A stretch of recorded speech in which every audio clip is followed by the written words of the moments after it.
ప్రయాణికులకు మెరుగైన సౌకర్యాలు కల్పించేందుకు అమృత స్టేషన్ పథకం కింద 25 కోట్ల 41 లక్షలతో వరంగల్ రైల్వే స్టేషన్ అభివృద్ధి చేసేందుకు ప్రధానమంత్రి నరేంద్ర మోడీ వర్చువల్ గా ఈ పనులను ప్రారంభించారు. వరంగల్ స్టేషన్ ను మరింత ఆధునీకరించనున్నారు. కాకతీయుల కోటలో మనకు దర్శనమిచ్చే ఎలిఫెంట్, గ్రానైట్ లో ఉపయోగించే చెక్కిన ఏనుగుల గుర్తులను వరంగల్ రైల్వే స్టేషన్ ముందు భాగం నుంచి ఎలివేషన్ వచ్చేలా నిర్మించనున్నారు.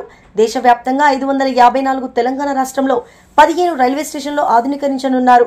ఇందులో వరంగల్ రైల్వే స్టేషన్ కూడా ఉండడం వరంగల్ ప్రజలు అదృష్టంగా భావిస్తున్నారు.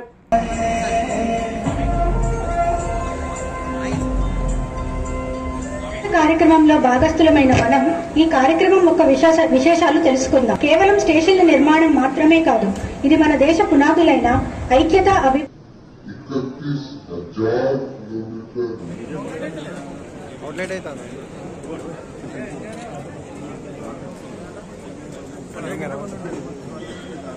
भारत माता की जय। साई साई साई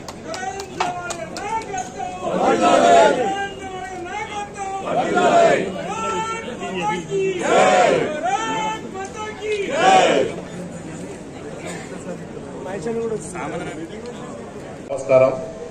ఈరోజు అమృత్ భారత్ స్టేషన్ ఆధ్వర్యంలో మరి ఈరోజు పలు ప్రాంతాలలో ఆధునీకరణ చేసి మరి ఈరోజు దేశవ్యాప్తంగా మరి కార్యక్రమాలు కూడా జరుగుతున్నాయి. ముఖ్యంగా మన వరంగల్లో జరగడం చాలా సంతోషం. మీరు చూసిండ్రు గతంలో మన రైల్వే స్టేషన్ ఏ విధంగా ఉండే, మరి ఈ తక్కువ టైంలో దాదాపు 8-9 సంవత్సరాల కాలం నుండి ఏ విధంగా డెవలప్ అయిందో మీ అందరికీ కూడా తెలుసు. మరి ఈరోజు వరంగల్ అంటే ఒక చరిత్ర గల మన స్టేషన్. మరి కాబట్టి ఇంత మంచిగా మీరు చూడండి. మెయిన్ ఎంట్రన్స్ పోతే రూపురేఖలే మొత్తం చేంజ్ అయిపోయింది. దీనికి ముఖ్యంగా గౌరవనీయులు మోడీ గారి సహాయము, అదే కాక మరి కేంద్రంలో ఒప్పించడం కోసం కూడా రాష్ట్రం నుండి కూడా మంత్రివర్యులను తీసుకొని కేంద్రంలో ఒప్పించి మరి అభివృద్ధి కార్యక్రమాలు మామూలుగా కాదు. దాదాపు ఈ రైల్వే ట్రాక్ మీద దాదాపు ఆర్ఓబిలే గాని ఆర్యూబే గాని దాదాపు ఈ రోజు 3 ప్రారంభం అవుతున్నాయి. మరి ఇది ఒకటి, మరి కాజీపేటలో ఒకటి, ఉనికిచెర్లో ఒకటి, మరి ఈ 3 ఏ ప్రాంతాలలో కూడా ఈ రోజు ప్రారంభం అవుతున్నాయి.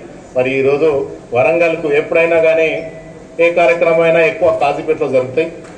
కానీ మన వరంగల్ కి ఈ రోజు రావాలనే దాదాపు అందరం వరంగల్ కు సంబంధించిన వాళ్ళం కూడా రావడం జరిగింది. చాలా గొప్పగా 2 ట్రాకులు 3 ట్రాకులు ఉండే ఈరోజు 4వ ట్రాకు స్టేషన్ కూడా చాలా అభివృద్ధి చెందింది. దాంట్లో కేంద్రం సహకరించడం చాలా సంతోషం. అదేవిధంగా మరి ఇదొక్కటే కాదు, నేను 2 టర్ములు అంటే ఎంపీగా చేసిన కాలం నుండి దాదాపు 3260 కోట్లు కేంద్రం నుంచి నిధులు తీసుకొచ్చి మరి కేంద్రంలో వారిని నొప్పించి దాదాపు అమృత్ స్కీమే గాని, హృదయ్ స్కీమే గాని, మరి లేకుంటే రూర్బన్ స్కీమే గాని, మరి బీజేపీ ఎమ్మెల్యేలు బీజేపీ ఎంపీలున్న మన గౌరవ బండి సంజయ్ కంటే కూడా మన వరంగల్ ప్రాంతానికి ఎక్కువ తీసుకురావడంలో మనం ముందున్నాం. ఎందుకంటే ఇన్ని 1000 కోట్లు తీసుకొచ్చిన మన రేవంత్ రెడ్డి గాని లేకుంటే బండి సంజయ్ కూడా తీసుకురాలేదు. మరి ఇన్ని నిధులు కేంద్రం నుంచి మన వరంగల్ కు ఇవ్వడం చాలా సంతోషం. మరి ఏదైనా అభివృద్ధి చేసిన దాన్ని మనం ఒప్పుకోక తప్పదు. కాబట్టి దాన్ని రాష్ట్రం నుంచి కూడా ముఖ్య నాయకులే గాని, ఇక్కడ తెలంగాణ గవర్నమెంటే గాని మరి కేంద్ర సహాయం కూడా తీసుకొని ఇన్ని సంక్షేమ పథకాలే గాని, ఇన్ని డెవలప్మెంట్లే గాని చేయడంలో మరి ముందుంది. కాబట్టి మరి ఇక ముందైనా ఏదైనా రైల్వేకి సంబంధించిందే కానీ ఇంతకుముందు మా సారన్న కూడా చెప్పడం జరిగింది. ఈ సౌత్ ఇండియాలో ఒక పెద్దది కాజీపేట్ జంక్షన్ మనది. ఎక్కువ ఇక్కడ నుండి సున్నము లేకుంటే బొగ్గు కానీ ఇవన్నీ సిమెంట్ కానీ అభివృద్ధిలో చాలా మరి ఈ ప్రాంతం నుండే ఎక్కువ బెనిఫిట్ వస్తుంది రైల్వేకు. మరి ఇవన్నీ కూడా రావడం మరి కార్యక్రమానికి ముఖ్యంగా మన డిప్యూటీ చైర్మన్ అన్న బండ ప్రకాష్ గారు రావడం మరి చాలా సంతోషం. అదేవిధంగా బసవరాజారావు గారు, అక్క గుండు సుధారాణి గారు, మన